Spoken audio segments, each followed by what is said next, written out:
Welcome back, everybody. Welcome back to the Tom Matt Show. Thank you so much for joining us today.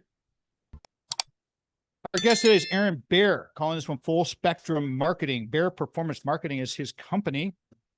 I'd like to get Aaron to plug, and let people know how they can find you, get a hold of you. If you need some coaching, you need some help, you need some advice.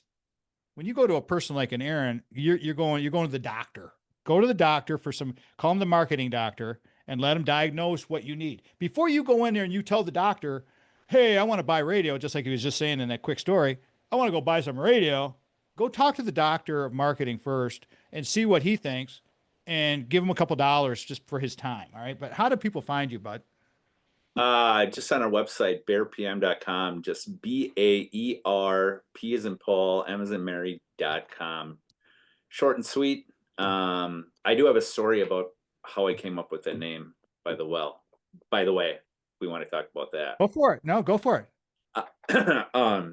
So after I got out of radio, I was talking to a guy who wanted me to work for him, and he didn't want to pay me as an employee. So he told me, start your own company and I'll W-9 you, right? And he was in the exotic car business.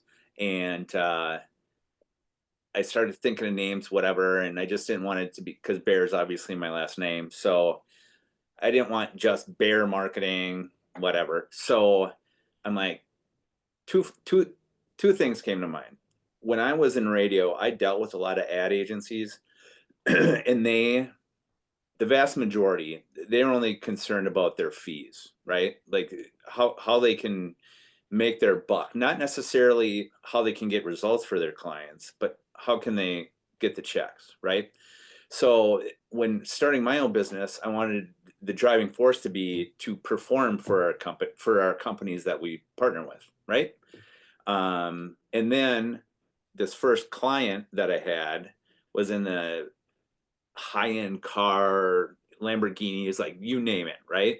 So I'm like, the word performance fits for both scenarios, for the high-end car thing and just the, hey, we're going to perform for our clients. We're not just going to produce a whole bunch of fluff. And a lot of ad agencies too, they their driving force is getting awards and being recognized. Like, I don't care. I mean, I honestly couldn't care less if anyone knows my name or my company's name, but like one of our clients, we helped them win their first Wisconsin Manufacturer of the Year award. Sweet. Nobody knew that we wrote the application and put in all the, a lot of the work and all that kind of stuff. And that's fine by us, right? Like, it's not about us. And that's, I feel, a very key differentiator with us is, and you would think it's more common, but it's not, because I've been on both sides of the desk here. A lot of agencies are driven by their own egos and the awards they want and everything else. So anyways, that's how I got. Do you see that more and more nowadays? Do you see it more? Because it seems like everything's getting more and more driven. Sports is getting driven by dollars. I mean, college sports, everything is dollar driven now, and it's instead of substance driven. Do you see that more and more nowadays? Honestly, yeah. I mean, there's just, and this is just in life in general, a lot more entitlement out of people. A lot of people who just want to do the bare minimum but want maximum results. You know what I mean? Like, hey, I want to spend $1,000 a month, but I want $1 million a month in returns. Like, that's not how it works, right? It's like somebody going to the gym and looking at their phone while they're sitting on a machine for 5 minutes or an hour, and then, shocker, they still are fat and out of shape, right? Like, you're not putting any work in. You're not doing anything. Just because you're present doesn't mean that you're achieving anything. Right. So just because you wrote a check to someone for marketing ad buy doesn't mean that it's going to be actually functional. And that's the whole thing. What I'm hearing from you is a lot of these agencies, they'll be glad to take your money. They'll do what you want, but you need somebody who's going to look out for your best interest. It's like looking at me. I'm a small business. I don't have a lot of money to be spend it. I told you the quick story about M3 and how I negotiated with them. Same thing with you, I'm sure. You need to analyze and look at what's going on behind the scenes. That's what people need. Well, and then another thing that we do that I know I'm not aware of any other agencies that do this, but like we don't take competitors. So, and What does this that is mean? What do you mean? so for instance, this has happened numerous times over the years. So we do a good job for a manufacturer, and then other manufacturers see this manufacturer's website, their marketing, whatever the case may be. They find out because their name's usually on the bottom of the website. So then they'll contact us and they'll be like, oh, I saw your name on whatever website. Can you help me with our stuff? Well, then what we do, our process is if we think there's some potential overlay or competition, what we do as a part of our process to our and promise to our clients is we ask our existing client, we say, hey, this business reached out, they're looking at for us to help them. Do you view them as a direct competitor? Because if they are, we will say no, thank you, right? And we've had to say no numerous times. Like existing client will be like, well, technically they are. We feel bad making you turn down business. I'm like, nope, all good. We'll do it. And we walk away. And what we find is that strengthens our partnership and our relationship so much. So even though we're, let's call it, taking a step back by denying that revenue opportunity, it always pays off in the end, long term. And it's just the way I do business, and I don't know if anyone else does it like that. Because That's like the Miracle on 34th Strength model, Aaron. I mean, you got the same thing, right? You're telling people, giving them straight news. You're just saying, oh, you might want to go down here. We can't do your business, but maybe you can go over here and helping people. That's awesome. yeah, and I mean, just from our perspective, if you think about it, like I couldn't I couldn't advertise for a manufacturer here and do the same stuff for their direct competitor. Like somebody's losing in that, right? Right. I'm gaining because I'm just taking all their money. But like we can't be number one, both be number, you know what I mean? Yep. Yep. So, Yep. like It's an integrity thing. And I have a very, very good friend who I work with in Michigan. She was an assistant director at one of our departments at Michigan State. And she uses the word integrity constantly. Live in your integrity, live in your integrity, move in your integrity. And the notes that I just wrote, listening to that story you just told, it was value add, loyalty, and partnerships. Those are the three terms that I heard you expressing to your clients. And that's very unique. And it's very, I mean, to cut yourself off from funding because you want to be loyal to your customer is very shrewd and very smart. And it shows again loyalty. And nowadays, right? Where's the value add? Where is the value add for all of this stuff? All right, so let's set this up for the next couple of segments.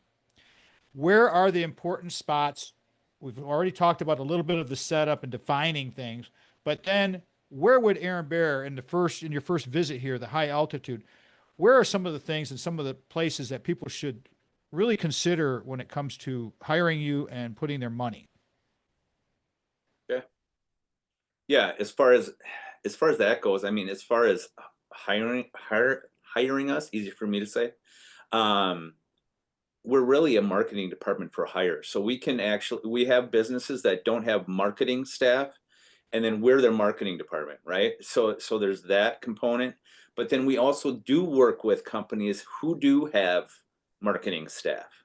So we can, and then in that scenario, we fill in the gaps, right? Because rarely when you have an internal marketing department, usually you have one person that's a graphic designer, maybe one person that's on social, but then they're not good writers, or they don't know what they're doing with media buying, right? So then we just fill in the gaps and we go from there and work with them. When we come back, we'll talk about filling in the gaps, where you want to invest your money, because it's very, very important. Everything is driven by return on investment. You want to get a good return on your investment. Full spectrum marketing with Baer Performance Marketing. Aaron Baer is with us. This is the Tom Matt Show. Welcome back, everybody. Welcome back. This week's episode of Tom Matt Show. I want to share some stories about our sponsor when it comes to Brock Fletcher. Now, Brock Fletcher, a couple of numbers here. This is the one I want you to really focus on. His cell phone number, 517-303-3262, in case you just joined us, kwsellingteam.com, 517-303-3262. Now, you guys have heard me tell the story. I'm going to tell it again real quickly. So please bear with me. My next door neighbor in Little House Lansing comes to me, Mike.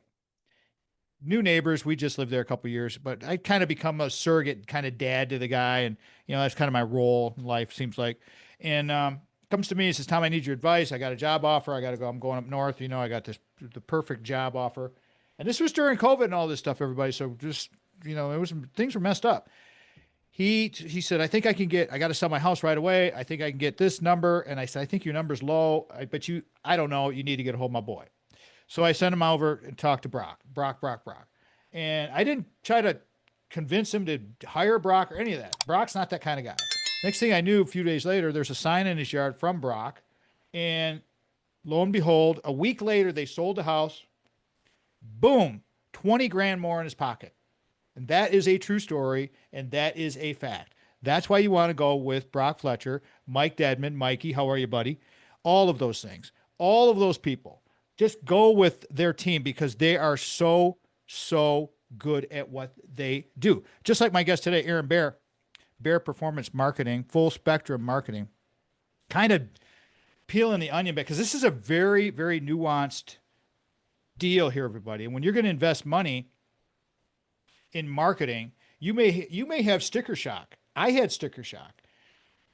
Go in kind of with an idea and then go talk to people like an Aaron Baer who's going to try to make your product or your services or you better or figure out who your customer is.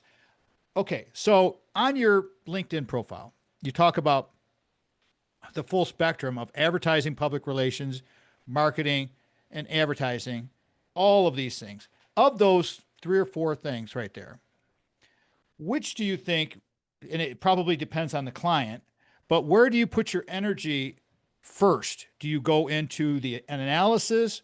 Do you go into the PR? Do you say we need to do iconography? It probably depends on where the company's at. Do they have any of that stuff established? But say you're coming in as a brand new company, what would we do first? You got to set up your brand, right? So like even you'd be amazed. Like we've run across companies over the years that I'm like, what green are you? I don't know. We just find a green.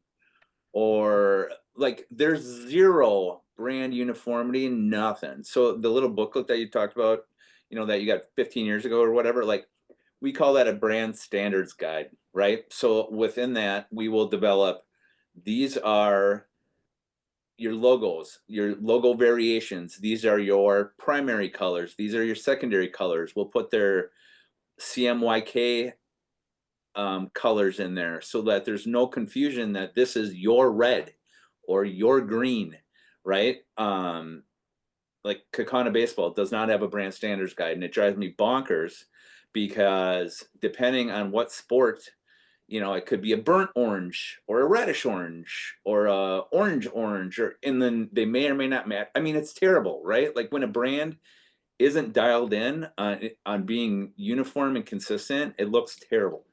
But I mean, that's so important. I can't stress that enough, right? And just even when it comes to embroidery, like when you're forming your brand, like some businesses don't think about all the applications of their logo, right?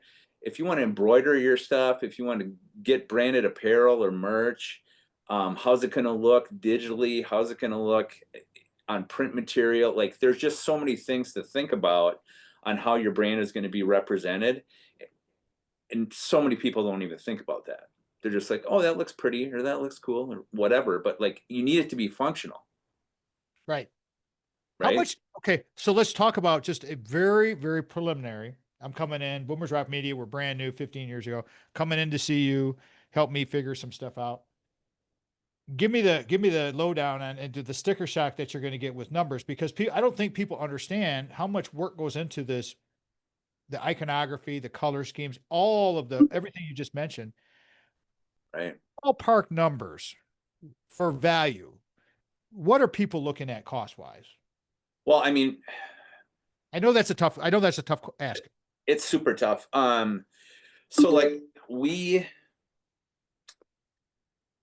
did kind of a unique thing. We had two community soccer teams, youth soccer teams, that were coming together and they wanted to form one team. So we did their whole brand formation. I mean, that's coming up with their name, that's coming up with logo, I mean, so something like that is a lot higher than somebody who's just like, here's my business name, can you give us a logo? Okay, well, that's lower end, right? And then some businesses don't want to spend the money or feel it necessary to do the branding guide, where you put in everything into one spot, where if I'm getting a sign made, I can just be like, here it is, and every specific with your brand is right there, right? Like that's an ideal situation, but some people don't want or don't have the money, which is fine. But in an ideal world, like you want that brand standards guide with everything uniform, your messaging, when to use the logos, how to use the logos, all that kind of stuff, right? I don't know.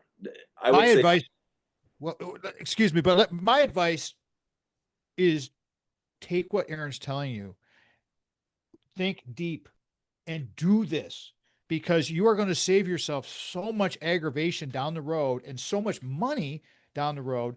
You may think that the initial hit is going to be a lot. It really isn't, because as he said, if they're going to do the whole package and bake the whole cake and go harvest the crops to make the cake, it's going to cost a little more. Okay. If you're going to bring me the cake mix and I'm going to make it for you, it's going to cost you a little less. But everybody needs to get this stuff done first. The brand standard guide is the way to go. Absolutely. You got to get that defined. I mean, could be colors, could be your elevator pitch, could be your mission statement, could be all of that. mhm, What's happening now in the world of social media? I think people think they just, let's go on Instagram. I know when people told me I needed to go on TikTok 2 years ago, I was like, no way, I'm not doing it. Well, I was convinced that the marketing needed to happen. It's a place. We do certain things there, but every of our social media, every one I've figured out over time, each one is uniquely different. To put the mhm. same content on Facebook or Instagram is not going to work on the others. That's what I found. What have you found? Yeah, absolutely. And that goes back to what I said before is you just got to analyze like where is your audience, right? First and foremost. And then from there, like more isn't always better, right? And Right. and I will, an old analogy that probably my most influential old boss ever told me. Um, Greg Jessen, he was actually from the UP. He was a Michigan State guy too, actually. Um, Must be good. he's since passed, but he helped me in many, many, many ways. But an analogy that he always said speaks to um, just like frequency of advertising and marketing, right? So like if you could go to Lambeau Field, right? Let's just call it 80,000 people. If you could talk to Lambeau Field once, right? So 80,000 people once, or could I get a smaller room of 800 and speak to them 100 times? Who am I going to make a bigger impact with, right?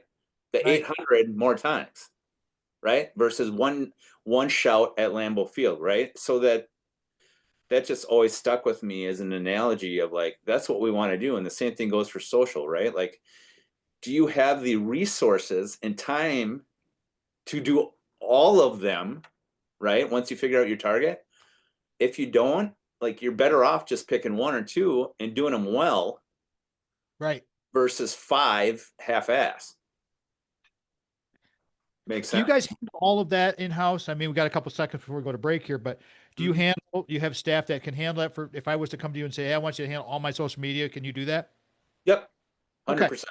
There we go. 100%. See, that's an easy answer for that. Let me reset this thing because we're going to come up on our on our break here, everybody. We're going to come up to the fifth segment. Stick around for this one because we're going to change gears a little bit here, go away from the marketing. We're going to talk a little bit of youth sports and kind of blend that in with some marketing. But Baer Performance Marketing, resetting all of this, full spectrum marketing. Aaron Baer is my guest today, everybody. You need to get a hold of Aaron and figure out what you are planning to do with your side action. If you're just starting the refinement zone, if you're just coming into it, if you're just thinking about it, give all of these things a thought because they're so vitally important. You're listening to Tom Matt Show. Welcome back, everybody. Welcome back to the Tom Matt Show. Thank you so much for joining us today. Thank you, Sandy, for bringing us back. Again, thank you to our staff, Mitch Anderson and Vanessa, for what they do, helping bring this show to life. Because, you know, without assistance, without people doing their jobs, I can't do what I'm good at. And I've learned a lot of different things. And believe me, I know what I'm good at. And I know definitely what I'm not good at. And one thing I'm not good at, I've gotten better at it, is understanding the marketing end of our business. It's like the marketing end of our business. Thank goodness 15 years ago, we went to M3 marketing. I hope you find somebody like an M3 or a Baer Performance Marketing, who we're interviewing today, Aaron Baer, talking about making these marketing decisions the right way. And go to Aaron's website, Baer Performance Marketing, Baer Performance Marketing, Baer Performance Marketing. Okay, let's shift gears here a little bit because we've kind of covered that whole thing. We know that the marketing and the setup, and we'll deep dive this more, everybody. I promise I will have Aaron back and we can do some specifics. And if you've got questions, you know how to do that. Hit me on the contact box, tommattshow.com. You can send us that there, and we will ask Aaron specific questions. I want to shift gears and go into the marketing and the wide world of youth sports, because this guy is in it deep, real deep. And I have been involved with this stuff. And now that I'm in the papa stage, the grandfather stage of being associated with all this, we basically attend things and haul kids around. We support guys like Aaron and his wife, Crystal. All right, so let's set it up. Youth sports, from a marketing aspect, what have you seen in the last, since your boys have been alive? Oh, I've seen a lot. I mean, so one thing, like, in my opinion, it's about money and egos primarily. That not necessarily the kids, which I have a problem with. And I also think a lot of parents that I've noticed do it for them more than they do it for their kids.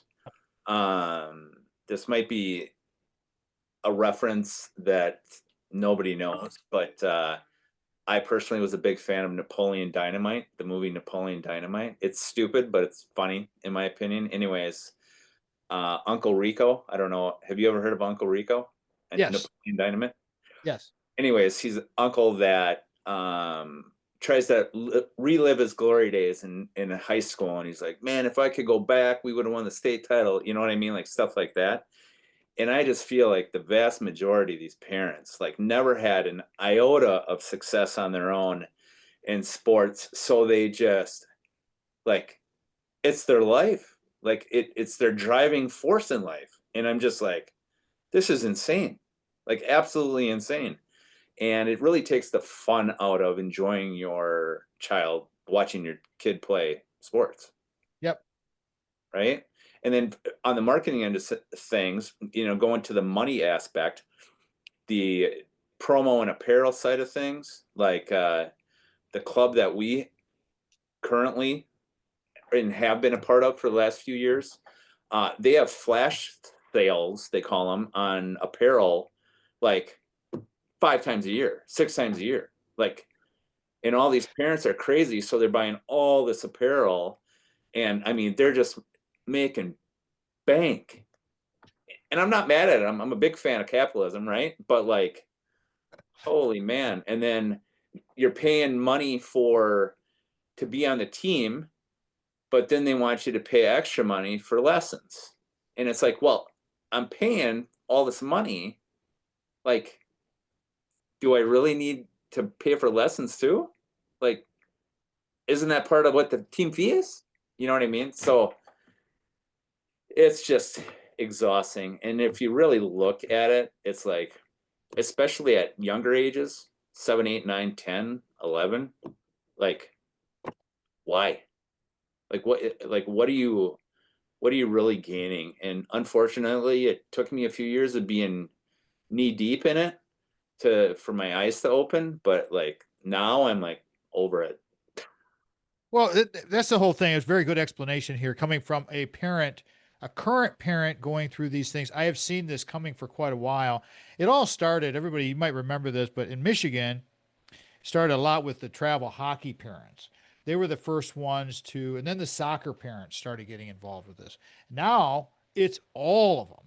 But the thing is, Aaron, that I was shocked because when Sandy and I were coaching softball, and then we coached travel softball for a couple of years with our younger one, we got a T-shirt, a visor.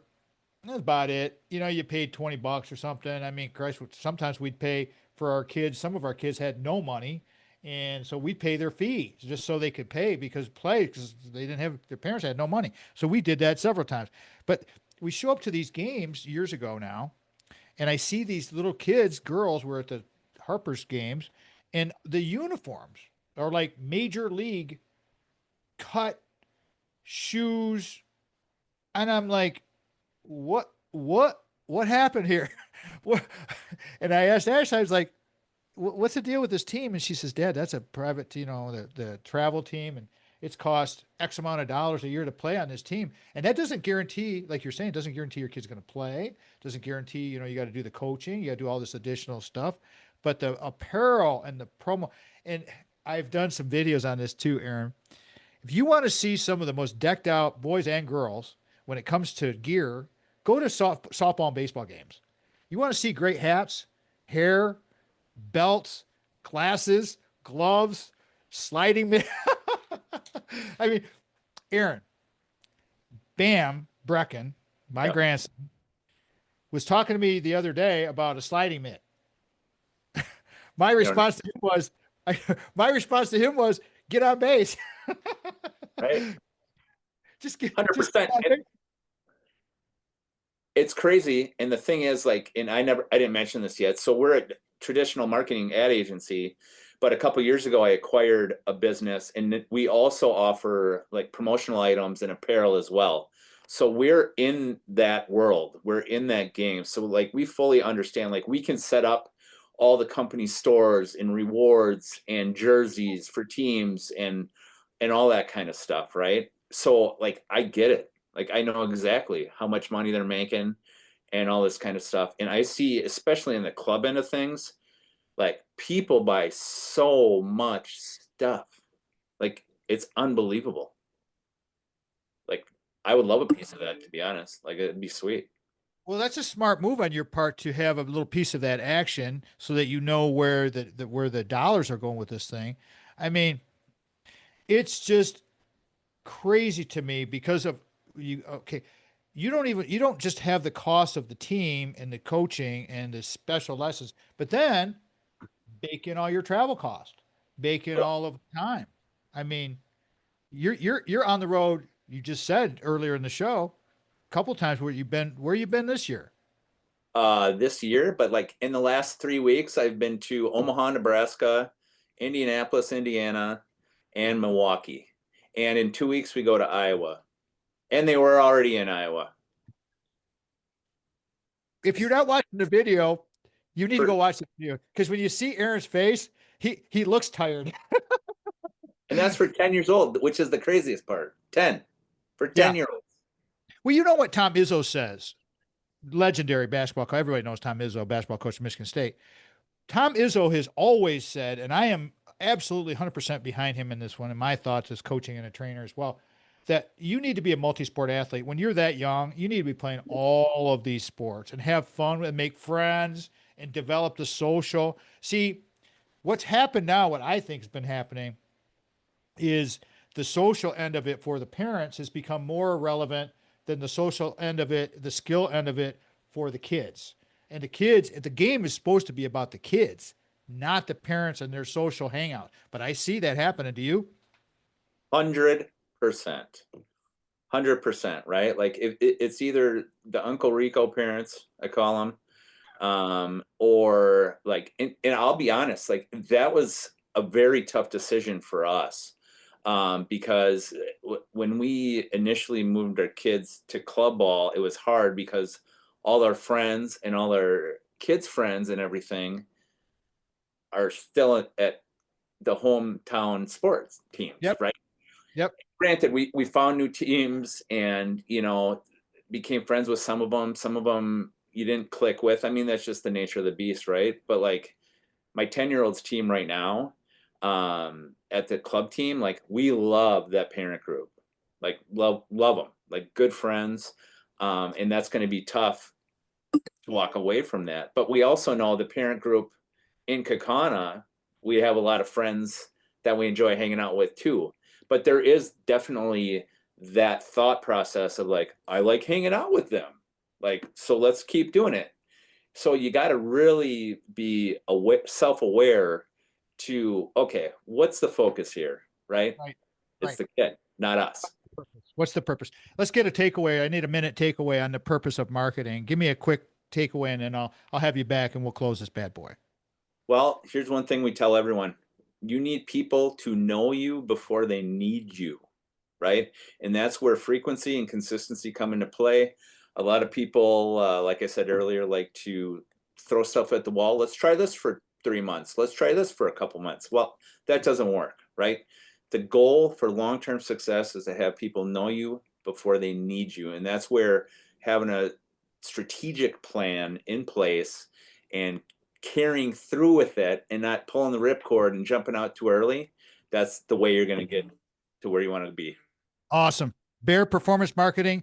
Google Baer, Baer Performance Marketing. Get some good input from Aaron. Before you can share love with others, you must love yourself first. Like to close the show every show with that one. Thank you to Aaron Baer for being with us. Sandy, Brock, Craig, all of our people.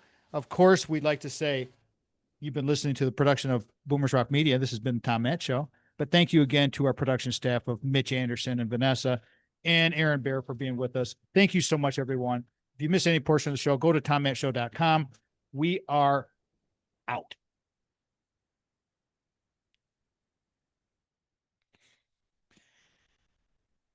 Wipe my damn nose. You know, the thing is, doing the show in Wisconsin is so interesting because it's a whole different setup for me. But the people that we're meeting over here in Wisconsin are so awesome. And Aaron Baer is just a great guy. And we're going to do some work with Baer Performance Marketing, I'm sure, because I love to get to know these people and sell their stuff. You need to have good marketing. You got to have branding. If you're starting a small business or side action, get some branding done. Even if it's just very, like if you're just doing some eBay stuff or some of that online stuff, still get your branding done. It really does make a difference. Until next time, everybody, I'm Papa Tom. Have a great day. Peace out. Love y'all. Until next time, we'll be there. Goodbye now.